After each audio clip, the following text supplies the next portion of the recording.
بسم الله الرحمن الرحيم إن الحمد لله نحمده ونستعينه ونستغفره ونستهديه ونعوذ بالله من شرور أنفسنا ومن سيئات أعمالنا من يهده الله فلا مضل له ومن يضلل فلا هادي له وأشهد أن لا إله إلا الله وحده لا شريك له وأشهد أن محمدا عبده ورسوله وبعد. Në emrin e Allahut, mëshiruesit, mëshirbërësit, falënderimet e takojnë vetëm Allahut Azza wa Jall, atë falenderojmë për tij, ndihmë dhe falje kërkojmë. Kë udhëzon Allahu Azza wa Jall në rrugën e drejtë, nuk ka kush e humbë atë, dhe kush zgjedh për veten e tij devijimin, nuk ka kush e udhëzon atë përveç se Allahut Azza wa Jall. Dëshmojmë dhe deklarojmë se nuk ka të adhuruar tjetër në të drejtë përveç Allahut Azza wa Jall, dhe se Muhamedi është rob dhe i dërguari i tij sallallahu alaihi wasallam. Në vijim me ndihmën e Allahut Azza wa Jall në mësimin e kaluar Allahu na e mundsoi pra që të merreshim disa nga temat që janë, siç është domethënë ai person i cili i ndodh që ti hik namazi jo me dëshirën e tij, por se nga shkaku i gjumit, dhe e tham se si domethënë u rikuperonte namazi, dhe tham që nuk ka kohë që ta lejoj atë më shumë, po në çastin e parë që e kujton se nuk e ka falur dhe zgjohet nga gjumi, vepra e parë e cila duhet veproj është pra kryerja e namazit. Dhe me të pra e mbyllëm atë natë këtë temë. Dhe me ndihmën e Allahut Azza wa Jall, sonde do të marrim temën Jawaz imamatul mutanaffil bil muftarid. Lejohet që të hyjë imam një person i cili e ka fal namazin detyrë dhe na prin neve për të fal namazin detyrë. Ata që s'e kanë fal akoma farzin, një person po themi që falet diku afër xhamis, një xhami tjetër. E fal namazin me ata njerëz dhe ai e ka heq detyrën dhe vjen për të na hyrë neve imam, të cilët ne se kemi kryer akoma namazin që e kemi detyrë.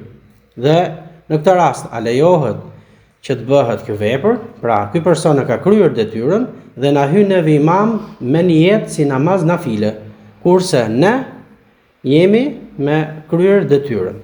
Për këtë pra Imam Abdul Ghani al-Maqdisi ka përcjell këtë hadith i cili është me numër 112. عن جابر بن عبد الله رضي الله عنهما أن معاذ ابن جبل كان يصلي مع رسول الله صلى الله عليه وسلم العشاء الآخرة ثم يرجع إلى قومه فيصلي بهم تلك الصلاة رواه البخاري ومسلم. Pra, transmetohet nga Jabir bin Abdillah, Allahu qoftë i kënaqur prej të dyve, se Muadh ibn Jabeli ishte që e falte namazin detyrë, namazin e acis me dërguarin Allahut sallallahu alaihi wasallam, që nënkupton në xhamin e dërgumit sallallahu alaihi wasallam. Thumma yarji'u, pastaj kthehej tek populli i tij. Dhe thot shpjeguesi Sheikh Abdullah al-Bassam se pra ishte afër në rrethinat e qytetit të Medinës. Dhe u kthente tek populli i tij dhe falte me ta namazin e natës, namazin e yacis. E hadithin e transmeton Imam Buhari dhe Imam Muslim. Po ta shikojmë nga ana e jashtme, domethënë në aparencë, normalisht që këtë vepër që bënte Muadh ibn Jabal ishte ndjeni i dërguari i Allahut sallallahu alaihi wasallam, sepse sahabët radhiyallahu anhum asnjë vepër nuk e bënin vetëm se duke qenë me aprovimin e dërguarit të Allahut sallallahu alaihi wasallam. Që tregon që në çastin e parë lejohet kjo vepër. Por, si që është jurisprudenca fetare, fikhu, vazhdimisht dhe më thënë, ka si tu është përplasje ose ijtihad, pra nxjerrin mendime ulemat e umetit tonë. Dhe, si që kemi thënë që ky lloj teme që kemi zgjedhur neve, është ai fik i cili ndërtohet mbi të saktën, dhe duke shoqëruar atë me argumentin përkatës, duke mos u futur tek fjalët që ka përcjellë imamllarët në librat e fikut. Dhe shpresoj që kjo rrugë e cila e kam e kanë ndjekur dietarët tanë përpara, të jetë më e dobishme dhe për këtë kam zgjedhur që të ecim në këtë formë shpresë të Allahut Azza wa Jall. Dhe ajo traditë që kemi përcjellë dhe kemi ecur më përpara, që është kuptimi i përgjithshëm i hadithit që vjen nga Sheikh Abdullah al-Bassam. Shehu Allah më shërof pra ka sqaruar hadithin dhe ndërkohë pra ka përcjellur dhe disa dobi për çdo hadith. Dhe për këtë hadith thotë se tregon ky hadith thotë se shtëpia e Beni Salama, që ishte xhamati i Muadh ibn Jabelit, ishin thotë në periferi të Medinës.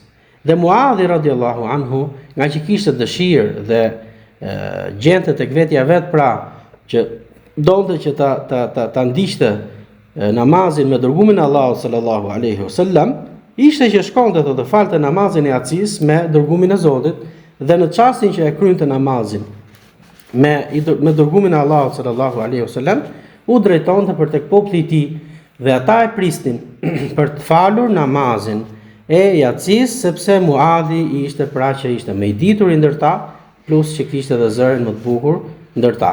Dhe i dërguari Allahut sallallahu alaihi wasallam e dinte këtë dhe ja lejoi Muadh ibn Jabelit që ta vepronte këtë vepër.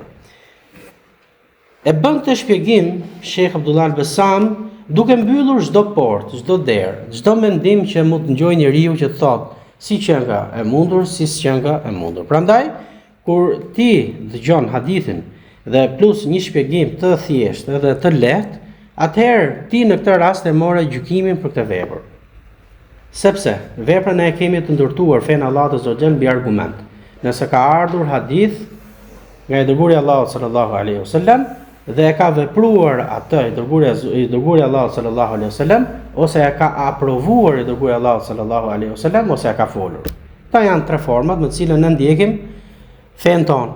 Dhe në këtë rast i dërguari i Zotit e ka aprovuar veprën e Muadh ibn Jabelit, pasi e dinte se si vepronte Muadhi. Në këtë rast pra, nëse na ndodh që në popullin ton në xhamin që ti falesh, ose janë dy xhamin në periferi të qytetit, dhe ti falesh me xhamin e parë, ku ti ndjehesh rahat dhe populli yt ka nevojë për ty sepse ti je më i dituri dhe lexon më mirë tek ata njerëz që janë aty, atëherë bën pra që ta falesh në këtë formë.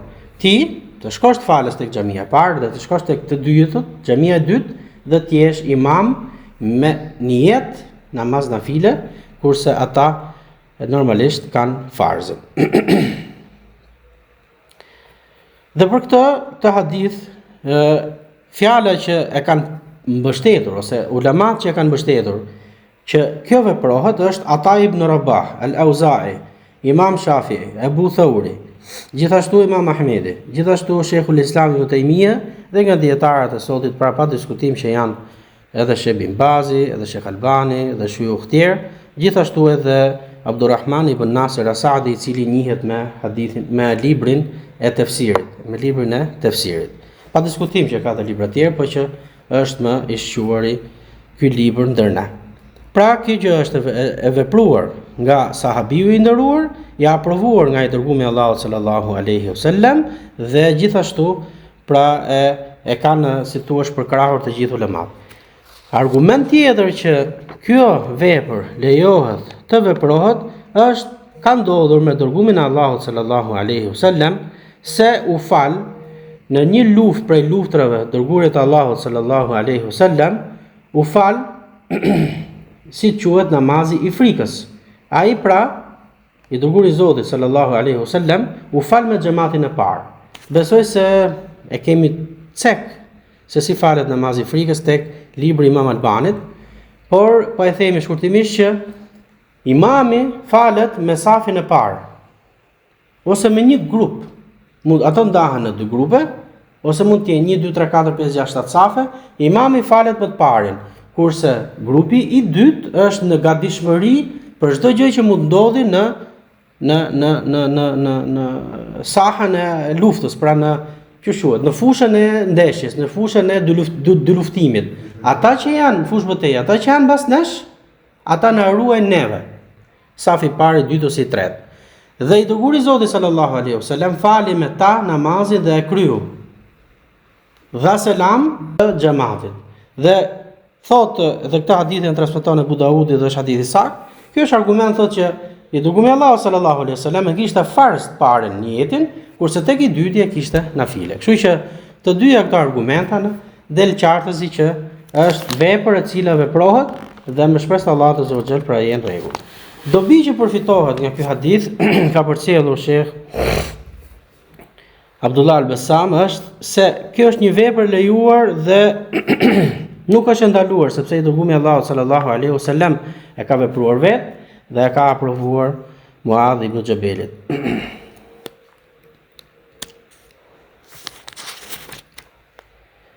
Kjo lloj vepre që të falësh mbas atij, pra që e ka fal farzin, ti që e ka fal farzin, imami është me niyet nafile, është pa diskutim fare që është e lejushme, sepse argumenti është i qartë. E treta, këtu mësojmë se lejohet që ta falin përsëri farzin, sidomos kur ka dobi tek xhamati. Sepse pa diskutim që Muadh ibn Jabali nuk e vepronte këtë nga dëshira për të duk, por se nga dobia që kishte nga namazi i tij, pra lexonte bukur, ishte më i dituri për çdo gjë që mund ndodhte. Që do të thotë namazin e falte 2 herë, farzin me dërgumin e Allahut dhe ishte ky farz i cili është me niyet nafile. Pra bën ta falësh 2 herë të njëjtin namaz, po në këtë rast ishte namazi i yatsis. Dhe ka marrë shembull Sheikh Abdullah al-Bassam thotë është sikurse kur bën që ta bëjmë pra për s'dyti është një person i cili s'lexon mirë. Nuk lexon mirë namazin, Kur'anin në namaz dhe hyn të falësh për së dyti me një që është lexues më i mirë. Pra bën që të falësh ti me një imam tjetër, një xhamie tjetër, ose vjen aty për të falë dikush tjetër, bën që të falësh ti me atë, nëse ai imami i parë lexon gabim atë çka është pra për Kur'anit, atë që din ai e lexon gabim, bën që të falet. E dyta, ose hyn në një xhami dhe i gjen duke u falur farzin. Dhe ti e ke falur farzin në një xhami tjetër e cila mund të ketë qenë pak më përpara me faljen e namazit. Ta e kanë vonuar pak më shumë. Dhe ti vjen tek ajo xhami dhe hyn brenda dhe i gjen ata në namaz. Atëherë bën që ta falësh dhe nuk bën që të rrish anash brenda xhamisë, është fitne, është përçarje dhe të tjerët mendojnë keq që pse s'po falet ky njeri. Hyn me ta, falesh aq rekate sa kap dhe plotson pjesën tjetër me qëllim nafile. Kaq për këtë hadith dhe hadithi vijues, normalisht këto hadithe janë, siç kemi thënë dhe më përpara, janë domethënë tema të ndryshme. Ai ishte temë e cila kaloi dhe unë shpresoj që të jetë e qartë dhe e kuptueshme për gjithë ne. Kjo temë që do marrim tani është hukmu sitru ahadul atiqini fi salah. Çfarë gjykimi ka nëse ne hym në namaz dhe nuk e kemi mbuluar supin? Abdul Ghani al-Maqdisi ka sjellë këtë hadith i cili është me numër Qala Rasulullah sallallahu alaihi wasallam la yusalli ahadukum fi ath-thawb al-wahid laysa ala atiqihi minhu shay. Nuk bën, transmetohet nga Abi Huraira radhiyallahu anhu se ka thënë i dërguari i Allahut sallallahu alaihi wasallam, nuk bën që të falet askush dhe supët e tij pra janë të pa mbuluara në namazin e tij. E transmeton ata Imam Buhari dhe Imam Muslim. Pra ai person i cili e ka rrobën, se prandaj flitet, nuk flitet për ekstremin, se ne e dim, aty pastaj hyn ajeti i Allahut azza wa xal, pra friksoheni Allahut me sa të mundeni pastaj. Nëse ne nuk gjejmë rrobë dhe gjejmë vetëm një rrobë për të mbuluar nga mesi e poshtë, atëherë normalisht që përparësi i jepet nga mesi e poshtë dhe hym në namaz kur s'kemi rrobë tjetër. Po flasim për atë situatë ku njeriu e ka mundësinë që të ketë rrobë dhe nuk futet me dëshirë, me qëllim, pra ai e bën vetë, pra nuk mbulohet në pjesën e lartme dhe futet në namaz. Atëherë ky namaz pra nuk bën që të falet në këtë formë. Por se nëse falemi kështu siç po themi, pra e pa mbuluar, normalisht që namazin ti e ke hequr si detyrë, obligimin e ke hequr si detyrë, por se shpërblimi i namazit nuk është i njëjtë sikurse ai namaz i cili falet pra me supe të mbuluara, Është e kërkueshme për namazfalsin që të jetë përpara Allahut azza wa xal në formën më të hijshme. Ne kemi thënë që të dalësh para Allahut Azza wa Jall brenda në namaz, njeriu duhet të jetë i përqendruar. Dhe kemi thënë që gjykimi i kësaj është kusht. Nëse ti nuk e ke në rregull këtë kusht, atëherë namazi jot është i paplot para Allahut Azza wa Jall. Ti heq obligimin, por se shpërblimi tek Zoti pra është në varësi të asaj që ti je i përqendruar brenda namaz. Kjo është brenda. Kurse nga pjesa e jashtme është kjo që ky hadith që sapo lexuam, pra personi duhet që kur drejtohet para Allahut Azza wa Jall të jetë me një formë sa më të hishme, të jetë i parfumosur, të vi erë e mirë. Dhe e kanë krahasuar ulemat si personi i cili thirret diku tek një person i cili është me famë, ose i person i cili është e pror yt, ose i person i cili pra ka një pozicion të lartë. Dhe njeriu si sillet kur shkon tek ai, vishet bukur, kupton, parfumoset, më thënë kujdeset që dalit tek ai pra në formën më të mirë. Po kur njeriu pra thirret që të dalë para Allahut Azza wa Jall krijuesit tat, dhe normalisht që kjo është një vepër e cila të kthehet ty si shpërblim, sepse Allahu Azza wa Jall nuk përfiton nga namazi jon, nuk përfiton nga zakati jon, nuk përfiton nga therrja jon, absolutisht asgjë. Të gjitha këto vepra i kthehen kujt? Po besimtarët. Dhe ato siç dihen pra do merren në llogari në ditën e gjykimit në peshorën e punëve të mira. Dhe kur Zoti jo të kërkon pra këtë lloj gjëje, ti je i përpara Allahut Azza wa Jall në këtë formë sa më të mirë, është që ti të marrësh për ati adhurimi sa më shumë shpërblime. Atëherë si ti je njeriu kaq domethënë i pavëmendshëm për veprat të cilat pra janë të dynjas dhe janë kalimtare, i jep një vlerë dhe përpiqet që dalë sa më bukur, kurse për aty ku është më e vlefshme dhe është më e kërkueshme dhe e din që njeriu punon për ahiretin, prap bëhet i pavëmendshëm dhe nuk i jep rëndësinë e duhur dhe bëhet pra i papërqendruar dhe si jep atë çka e meriton Allahu Azza wa Jall dhe e meriton adhurimin që do kryesh. E sidomos kur është pra shtyllë për shtyllëve të namazit, sepse nuk është njësoj siç është shtylla me atë që është një vepër e cila është nafile dhe ku ti domethënë nëpërmjet saj merr shpërblim.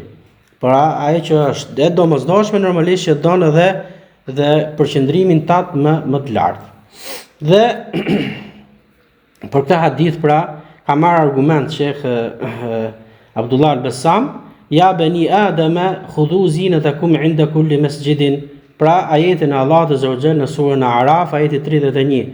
O bijtë Ademit, kur t'jeni në xhamia, merrni pra dhe zbukuroheni. Dhe zbukurimi pra siç dihet bëhet sipas kushteve të njeriu. Nuk po them që dali njeriu të marrë borxh por të dalë bukur, apo njeriu të bëhet domethënë gjëra të cilat pra nuk i kanë në mundësinë e tij. Me ato që ke, të jenë rrobat pastra. Me ato që ke mundësi, ti kesh pastra dhe të vinë era mirë, dhe kjo është pra të dalësh para Allahut Azza wa Jall në formën sa më të mirë, Disa dobi që ka përcjell shehu për këtë hadith është se e para an-nahyu an salat biduni sitrul atiq.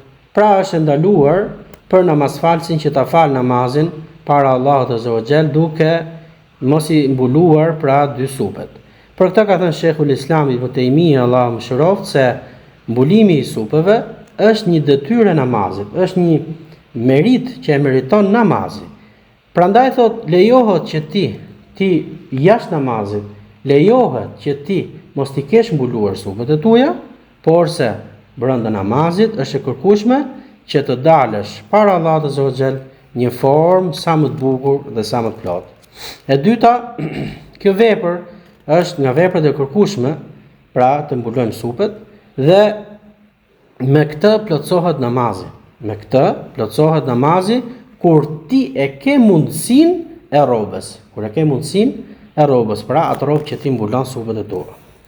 E treta është istihbab kaunul musalli ala hay'atin hasana. Përfitohet nga ky hadith thotë se besimtari duhet që të jetë në formën sa më të bukur dhe sa më të hishme para Allahut Azza wa Jall. E sidomos thot në namazin e tij. Pra që do të thotë që edhe i namazi i cili falet në shtëpi ka po të njëjtat pra rregulla.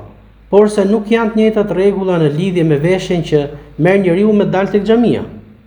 Kur ti fal namaz nafile brenda shtëpi, del para Zotit tat, dhe kjo nuk do të thotë që ti të kesh një rrobe të pistë që ti vi erë, a kupton? Por duhet që ti japësh rëndësi dhe ajo rrobë të jetë një rrobë e pastër dhe ajo të vi një erë e këndshme, sepse me ty për janë dhe me lajket. Dhe ata mos të marrin për herë të keqe, ose mund të jetë bashkëshortja jote, ose mund të jetë fëmia jote. Pra njeriu duhet që të kujdeset si kur shkon për në xhami, po ashtu dhe kur është pra në namazin që e fal në shtëpinë e tij. Kaq për këtë temë. Dhe tema vijuese është bab ma jaa fi thawmi wal basali wa nahwiha. Thot kur njeriu han qep, hudhra ose si këto lloje përmbajnë erë të keqe. Sepse unë mendoj se të gjithë neve kemi ndaluar tek pjesa ku themi kush han qep dhe hudhra. Por këtu hyn dhe çdo kush i cili është i sprovuar, thotë Sheh Bimbazi, me duhan pirjen. Dhe nuk i japin rëndësi kësaj gjë, sepse mendojnë se vetëm qepa dhe hudhra ka në hadith. Kush han qep dhe hudhra, siç do vi hadithi më poshtë, mos t'i afrohet xhamis. Mos t'i afrohet xhamis. Që do të thotë, ai person nuk duhet që të vi të falet në xhami me xhamat, sepse i shqetëson të tjerët. Ai duhet që të falet në shtëpi. Por se thot, çdo jeshillak, çdo zarzavat, ose çdo penë e cila është e hëngshme, pra lejohet të hahet, dhe nuk është e dëmshme, por ka erë e cila transmetohet tek tjetri era saj, nuk bën që të përdoret pra përpara se të shkojmë në xhami. Pra ti mos hapre saj dhe pastaj të vazhdosh të shkosh në xhami. Sidomos kur ata janë të njoma. E nëse qepa dhe hudhra përdoret në gjell, e zjerë, apo ku dëgjon e kavardisme dhe e gatume, ndryshon thot forma e saj. E han me disa çaste përpara, disa orë përpara se të hyjë koha e namazit dhe pastaj shkon dhe të falesh namaz. Gjithashtu, hadithin që do përcjellim dhe do e lexojmë, normalisht na edukon që njeriu duhet që çfarë t'i jap rëndësi kësaj gjës, jo t'i jap rëndësi barkut. Kjo nuk do thotë që është ndaluar që të hahen ata, se s'ka ardhur argument që do thotë është haram të hahet qepa ose hudhra. Ajo është e lidhur me veprimin tënd. Kur ti shkon në xhami, atëherë është ndaluar që të shkosh kur ti je në këtë lloj gjendje. Që do thotë njeriu duhet kujdeset që kur të hajë këto dy lloj gjërash, gjithashtu që në absolutisht nuk po themi që bën që të pihet duhani apo gjithashtu, por nëse ky është i sprovuar thotë shehu, atëherë duhet që të bëj domosdo kthim brapsht dhe ta lejë dhe ta mos ta konsumoj duhanin sepse është ndaluar dhe haram, pa diskutim. Po edhe kur ky domethënë është prej këtyre, sepse namazi nuk lihet. Nëse një person bën një gjunaf dhe thotë përderisa bëj këtë gjunaf, s'po shkoj të falem në xhami. Nuk po themi këtu, po themi personi që është i sprovuar me këtë, ai person pra duhet marrë masa thotë Sheikh Abdulaziz bin Baz, të lajë dhëmbët, ta pastrojë atë, ta parfumos dhe pastaj të shkojë në xhami dhe të falet me besimtarët. Dhe ai person i cili don domosdo që të konsumojë qep ose hudhra, atëherë ta konsumojë atë me një kohë ku namazi është larg. Pra ka kohë të gjatë dhe i bën dobi trupit dhe gjithashtu nuk e ndalon atë që të prezantojë me namaz false dhe të marrë shpërblimin e xhamisë e cila është 27 herë më shumë. Dhe diçka, një dobi tjetër që e ka përcjell Sheikhu Abdulaziz bin Baz është, dhe nëse ndodh që ti shkon në xhami dhe ke ngrënë qep dhe hudhra, dhe s'ka askush në xhami, nuk bën që të hysh prapë thotë Sheikhu. Sepse kjo është e lidhur thotë, mos të shqetësosh besimtarët dhe me lajket. Prandaj thotë, nëse ndodh që xhamia të jetë bosh dhe ti do të falesh namazin, mos e fal aty në xhami. Ndalesa për ty pra është edhe kur xhamia është bosh, sepse aty ndodhen me lajket dhe me lajket shqetësohen dhe dëmtohen nga era jote. Pra as në këtë rast nuk bën që të hysh në xhami. Hadithi me numër 114. An Jabir bin Abdullah radiyallahu anhuma عن النبي صلى الله عليه وسلم قال من أكل ثوما أو بصلا فليعتزلنا أو ليعتزل مسجدنا وليقعد في بيته. وأتي بقدر فيه خضروات من بقول فوجد لها ريحا فسأل فأخبر بما فيها من البقول فقال صلى الله عليه وسلم قربوها إلى بعض أصحابه كان معه فلما رآه كره أكلها قال كل فإني أناجي من لا تناجي. رواه البخاري ومسلم. Gjithashtu hadithi me numër 115 që është po më të njëjtën kuptim. عن جابر أن النبي صلى الله عليه وسلم قال من أكل البصل أو الثوم أو الكراث فلا يقربن مسجدنا فإن الملائكة تتأذى مما يتأذى منه بنو الإنسان وفي رواية بنو آدم. رواه مسلم. Pra, transmetohet nga Xhabir bin Abdullah, Allahu qoftë i kënaqur për të dyve, se pejgamberi sallallahu alaihi wasallam ka thënë, kush han qep ose hudhra, let largohet nga xhamia në dy forma. Dhe let ulet në shtëpinë e tij, pra let qëndrojë në shtëpinë e tij. Dhe një herë të dërguarit Zotit sallallahu alaihi wasallam i solli një shport ku në të kishte pra jeshillëqe, pra prodhime të tokës. Por se mbanin erë dhe pyti dhe e lajmëruan sahabët se këto janë pra perime, gjëra që i prodhon toka të cilët pra kanë dhe erë. Atëherë i tha, largojeni nga unë dhe afrojeni tek ata. Pra tregon që nuk ishin në namaz, po ishin në një vend ku pra ishin mbledhur afër të dërguarit Allah sallallahu alaihi wasallam. Kur i pan sahabët radhiyallahu anhum, edhe ata domethënë nuk e pranuan këtë vepër, pra e larguan pra. Dhe i tha i dërguari Allah sallallahu alaihi wasallam, jo, ha, sepse ti nuk je si unë, mua më zbret ajo gjë që nuk ju zbret juve, e cila është pra wahi, shpallja që i vinte meleku Xhibril me shpallje nga Allahu azza wa jall. Ndaj nuk e hante i dërguari Allah sallallahu alaihi wasallam atë edhe jashtë xhamie, sepse i dërguari i Zotit ishte gjithmonë pra nën shoqërimin e melekut Xhibril kur vinte shpallja nga Allahu azza wa jall. Hadithi pra është i qartë që si pari, të parën e shpjeguam, të dytin transmetohet nga Xhabir se pejgamberi sallallahu alaihi wasallam ka thënë, kush han qep apo hudhër apo çdo zarzavat tjetër që mban erë, mos t'i afrohet xhamiave, sepse me lajket shqetësohen dhe dëmtohen nga kjo erë, po gjithashtu edhe benul insan, pra njerëzit. Gjithashtu në një hadith tjetër Benu Adam, pra bijtë e Ademit. Transmeton Imam Muslim. Pra çdo kush i cili han prej këtyre perimeve, qofshin ato dhe jo qep dhe jo hudhur, por se mban erë dhe shkakton erë, atëherë dhe është shqetësuese për ata që janë afër nesh në xhamin ton, dhe gjithashtu me lajket, normalisht që nuk bën që të vinë në xhami, por se duhet që ta falë atë në shtëpinë e tij. Po gjithashtu ajo që duhet i shkojë njeriu në mend që është si mund ta krahasoj njeriu ose si mund ta veproj njeriu këtë vepër e cila është kaq e ulët, pra hudhur, qep ose diçka tjetër, dhe të bëhet shkak që mos jetë me namazlit në xhamat, në xhami, ku shpërblimi i namazit është 27 herë më shumë, kurse ta falë në shtëpi pra është 27 herë më pak. Si mund t'i japi rëndësi kësaj? Prandaj njeriu duhet të jetë pra vigjilant dhe t'i japi çdo gjëje atë hakun e vet, trupit t'i japi hakun e vet, por se me një kohë ku është larg namazit dhe t'i japi namazit hakun e vet, e cila pra është ta kryesh atë në formën më të mirë. Është e kërkueshme që namazfalësi të jetë pra i kujdesur që kur dal para Allahut azza wa jall të jetë në formën më të mirë dhe më të bukur.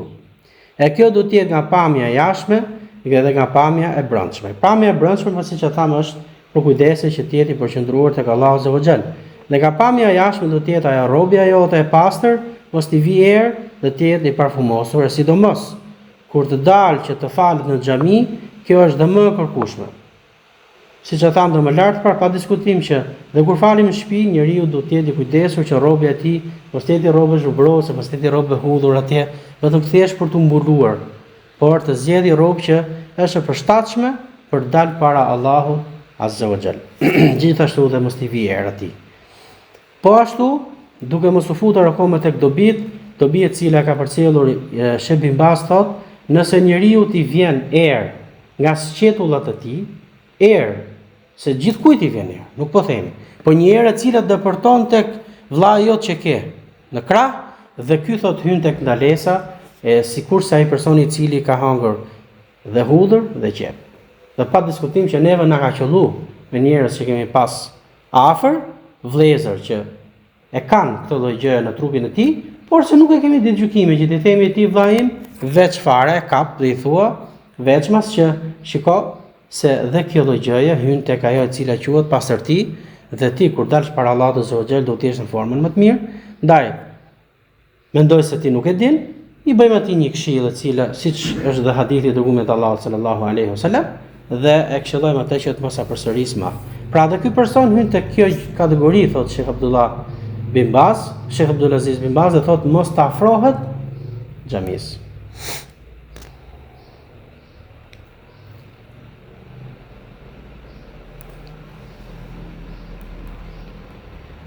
Dobit që përfitohen nga ky hadith, thotë Sheikh Abdullah al-Bassam, Allahu mëshiroft, është ndaluar që të shkosh në xhami duke qenë që ti ke konsumuar pra këto dy perime. Porse këtu thot hyn dhe çdo kush që gjërat që prodhon toka, të cilët shkaktojnë erë, siç është duhani, pra siç mund të jenë perime të tjera, mase speci i but kur e han, pra shkakton erë, e gjëra të tjera pra që si di unë dhe i din vëllezërit e tjerë. E dyta, këtu hyn çdo produkt që shkakton erë të keqe, ku i dëmton të tjerët dhe bëhet shkak që ata mos të jenë të përqendruar në namazin tënd. Gjithashtu shqetëson me lajket e Allahut Azza wa Jall. E treta është e papëlqyeshme që ti konsumosh, sepse për shkak kësaj atëherë të bëhet e ndaluar që të prezantosh në xhami me xhamat. Është e papëlqyeshme. Nëse e bën me qëllim, atëherë është haram dhe ndaluar. Nga diçka e cila është e lejuar, kur njeriu e bën me qëllim që ta i qep dhe hudhra që mos shkojë, mu fal, atëherë ky merr shpërblim, merr haram, pra ngarkohet me haram dhe më shumë, dhe bëhet e ndaluar.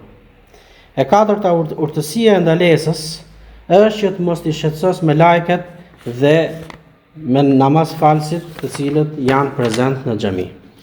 E pesta, ndalesa këtu është e qartë për kë dhe por këtu hyn dhe çdo gjë që shkakton erën e keqe. Pra këtu është e qartë, është për hudrën dhe qepën, por se çdo gjë që e shkakton erën e keqe që del nga stomaku jon dhe nga kjo shqetësohen namaz falsit, dhe po ashtu nëse namaz falsit shqetësohen dhe me lajket, atëherë duhet që ti largohemi kësaj vepre dhe të mos e bëjmë prap. Ndalesa këtu nuk tregon që është haram ti konsumojmë neve këto. Por kur i konsumojmë ata pra me një kohë ku ka distancë të largët nga namazi që falet në xhami. Sepse mbase njerëzit mund të kujtojnë se përderisa këto vinë erë të keqe, atëherë mos t'i haj fare. Po jo, sepse ka njerëz që këto dy lloj për shembull perimesh i bëjnë mirë dhe i kanë kërkueshme. Dikush i cili pra i han ato sepse i jep një dobi në trup. Dhe kjo nuk do të thotë që njeriu t'i largohet, me që ndodh kështu atëherë më mirë të largohen fare mos t'i haj ato. Ka mënyra tjera se si mund t'i konsumojmë ata pra të gatuara dhe mos t'i lejmë pa i provuar dhe pa ja u marrë dobin, sepse to janë nga prodhimet që janë të lejuara që të hahen, janë lejuara që të hahen. Kaq për këto hadithe dhe lutim Allahun Azza wa Jall që të kemi marrë shpërblimin që e kaluat kohën me ne. Lutim Allahun Azza wa Jall që na bëj dobi ajo që lexuam dhe dëgjuam. Lutim Allahun Azza wa Jall që na bëj për njerëzve që e dëgjojnë fjalën e drejtë dhe veprojnë atë, dhe fjalën që është ndaluar largohen prej saj. Amin. Subhanakallahumma bihamdika ashhadu an la ilaha illa ant astaghfiruka wa atubu ilayk. Allahu e shpëlbeft më të mirë.